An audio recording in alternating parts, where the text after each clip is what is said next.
Néandertal, l'homme du feu, chronique d'un hiver sans fin. Il y a 150 000 ans, Hautes-Alpes glacées. Le vent hurlait dans la montagne. Un vent ancien, un vent qui n'avait jamais connu la douceur.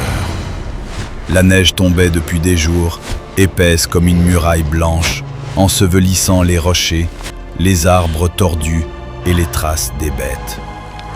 Dans ces hauteurs où même le soleil semblait hésiter à se lever, la température pouvait descendre jusqu'à moins 45 degrés. Un froid capable de tuer un homme en une nuit. Un froid qui ne pardonnait rien. Mais Gore, fils du clan des Roches Noires, vivait ici, et il survivait. La chasse. L'occupation vitale de ces hommes façonnée par le froid et la faim. Chaque jour, elle décidait de leur survie ou de leur disparition. Gore avançait en silence, pisteur aguerri, accompagné de 2 guerriers de son clan. Leurs pas s'enfonçaient dans la neige durcie, leur sens en alerte, leurs lances prêtes. Ils savaient que la confrontation approchait. Quelque part, dans les profondeurs glacées des montagnes, rôdait le maître des lieux, le puissant ours alpin. Puis, sans avertissement, un craquement sec déchira le silence. La bête surgit de l'ombre des sapins, massive, dressée comme une force de la nature. Ses yeux brûlaient d'une lueur sauvage. Elle aussi était en chasse. Mais cette fois, la proie, c'était l'homme. Gore frappa avec une précision implacable. Sa lance trouva le cœur de la bête dans un geste sûr, presque instinctif. L'ours chancela, poussa un dernier souffle rauque, puis s'effondra lourdement dans la neige. Le silence retomba sur la vallée glacée. Par ce coup décisif, Gore ne venait pas seulement de vaincre un adversaire redoutable, il venait d'offrir la vie à son clan. Roka, la femme de Gore, scrutait la vallée avec angoisse, cherchant du regard ses 2 frères et l'homme qui était le père de ses enfants. Soudain, le vent se leva avec violence, et une lueur bleutée déchira la grisaille. Figée, comme frappée par une force invisible, elle fut happée, aspirée vers un engin volant venu des profondeurs d'une autre galaxie.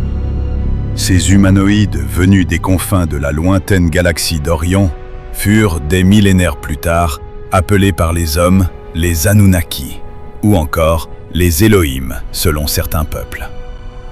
Ces mystérieux cousins des étoiles s'apprêtaient pour la première fois à bouleverser le destin de la Terre, en modifiant génétiquement une femelle néandertalienne.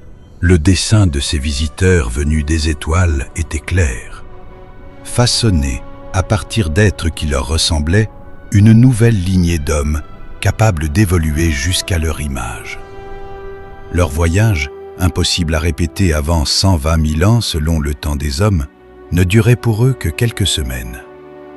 Ainsi, ils revinrent à travers les âges, patiemment, pour perfectionner leur œuvre. Les chasseurs revinrent victorieux. Blessé à l'épaule, Gore reçut l'onguent secret de Roka, tandis que le festin s'ouvrait pour le clan. Mais Roka, troublée, sentait renaître les souvenirs flous de l'engin des visiteurs. Elle savait qu'elle n'avait pas rêvé, et tenta d'en parler à son homme pour apaiser son âme. Katar Shaknar, Haktar no Takarum, Nakaler, Skraka, Kra.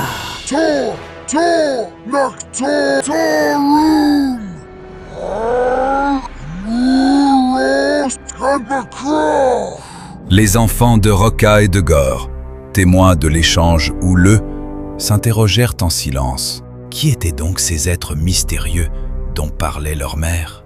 9 mois plus tard, Roka donna naissance à un enfant différent.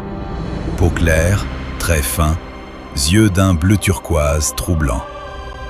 Au fond d'elle, sans vraiment comprendre, elle sut qu'il était le don des dieux et l'empreinte de son enlèvement. Vint le temps d'émigration vers l'ouest. Un à un, les membres du clan disparurent comme frappés d'une malédiction, jusqu'à ce que Gore reste seul. Serrant les colliers de sa compagne et de ses fils, le cœur lourd, il reprit la route. L'autre enfant, à la peau claire et au regard de ciel, avait déjà quitté son père à 12 ans. On le nommait Rao, fils des dieux.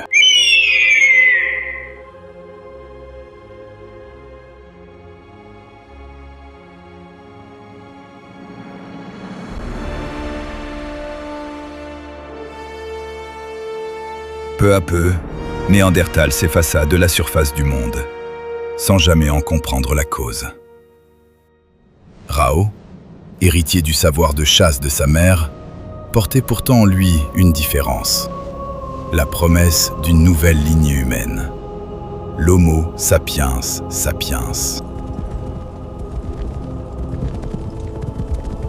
Ils devinrent des maîtres de la chasse organisée, affrontant les puissants bisons d'Europe et le redoutable mammouth laineux.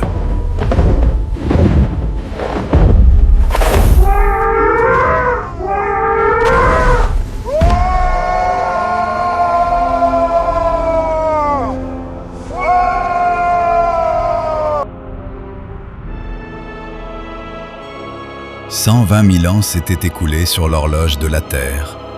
Les hommes étaient devenus sédentaires, chasseurs et cueilleurs organisés. Alors, les visiteurs des étoiles revinrent observer l'évolution de l'humanité, fruit de leur ancien programme génétique sur la planète Terre.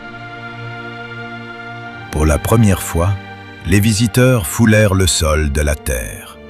Certains pouvaient désormais supporter la forte teneur en oxygène de l'atmosphère terrestre, tandis que d'autres, encore fragiles, durent conserver des équipements adaptés à leur mode de respiration. Ainsi commença leur présence physique parmi les hommes. Les visiteurs constatèrent que les hommes s'organisaient désormais en tribus, unis autour de chefs et de territoires, mais leur nombre restait encore fragile face à l'immensité du monde. Vénérés comme des dieux, les Elohim pouvaient désormais entrer en contact direct avec l'humanité naissante.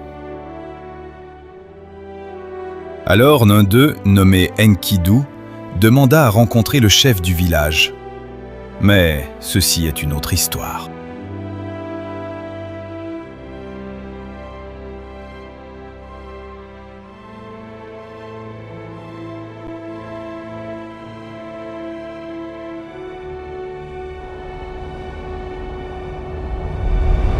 Vous venez de voir Néandertal, une fiction de Lionel Vigneron.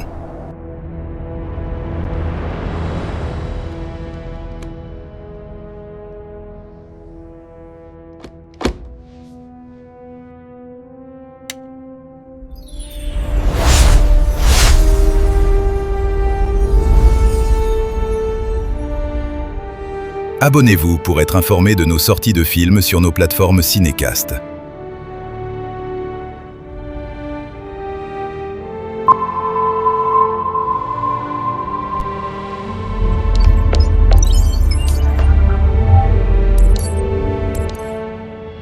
Parce qu'un autre cinéma naît.